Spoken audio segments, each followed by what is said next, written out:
दोस्तों आज बात करेंगे 10th के बोर्ड का जो 6 नंबर का क्वेश्चन आता है।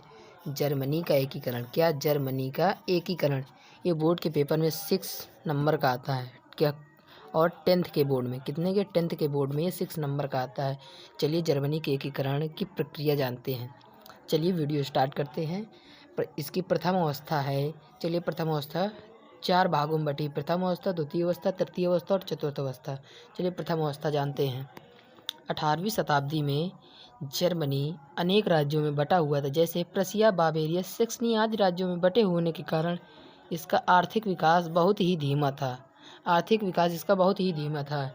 जर्मनी के लोगों में राष्ट्रीय चेतना जागृत होने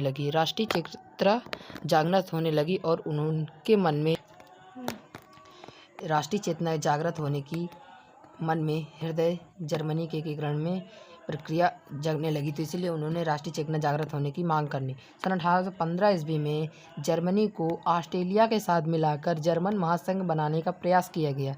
क्या 1815 ईस्वी में जर्मनी में को ऑस्ट्रेलिया के साथ मिलाकर जर्मन महासंघ बनाने का प्रयास किया गया।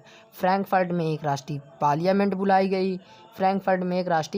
बुलाई गई जिसे संविधान का कार्य सौंपा गया, परंतु ऑस्ट्रेलिया के विरोध होने के कारण यह कार्य असफल रहा। इसकी दूसरी अवस्था जानते हैं, चलिए फटाफट। प्रथम अवस्था की असफलता के बाद, अभी हमने बताया ना ऑस्ट्रेलिया के विरोध होने के कारण यह कार्य असफल रहा, तो प्रथम अवस्था की असफलता के बाद जर्मनी के एकीकरण का कार्य लोकतंत्र के रूप में न होकर ऑटो वन बिस्मार्क के सैन्य शक्ति एवं रक्त व लौ की नीति के द्वारा आगे बढ़ा। क्या बिस्मार्क की सैन्य शक्ति एवं रक्त एवं लौ की नीति के द्वारा ये कार्य आगे बढ़ा। कहेगा जर्मनी के एकीकरण का।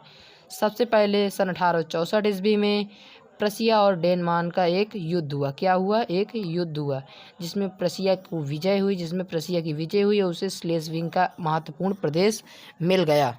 ये बात करते हैं तृतीय अवस्था की। क्या तृतीय अवस्था? तृतीय अवस्था में सन 1866 ईस्वी में प्रशिया और ऑस्ट्रेलिया का एक युद्ध हुआ। क्या एक युद्ध हुआ जिसमें प्रशिया की विजय हुई और जैसे हैनोवर, फ्रैंकफर्ट, लक्समबर्ग आदि देश आ मिले। किनके साथ आ मिले? जर्मनी के साथ ये सभी देश आ मिले और जर्मनी में ऑस्ट्रेलिया का प्रभाव अब हमेशा के लिए समाप्त हो गया और अब जर्मनी के एकीकरण का कार्य सरल हो गया। क्या? जर्मनी के एकीकरण का कार्य सरल हो गया। चलिए अब चतुर्थ अवस्था जानते हैं। इसकी चतुर्थ अवस्था में अब इसका अंत हो गया ना चतुर्थ अवस्था में, तो 1870 ईस्वी में प्रशिया और फ्रांस का एक भयंकर युद्ध हुआ। क्या? भयंकर युद्ध हुआ जिसमें फ्रांस को विजय का सामना करना पड़ा और उससे लालसेस व लॉरेंट महत्वपूर्ण प्रदेश छीन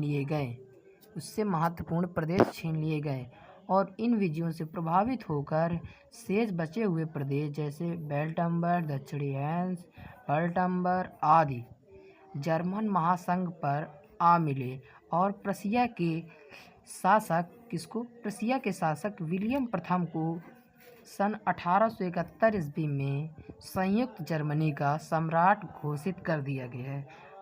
चलिए आज का जर्मनी के एकीकरण पूर्ण हुआ। चलिए आपको नीचे रेड कलर में एक ये दिख रहा होगा, इसको क्लिक कर दीजिए और इसको अगर समझ में आया हो तो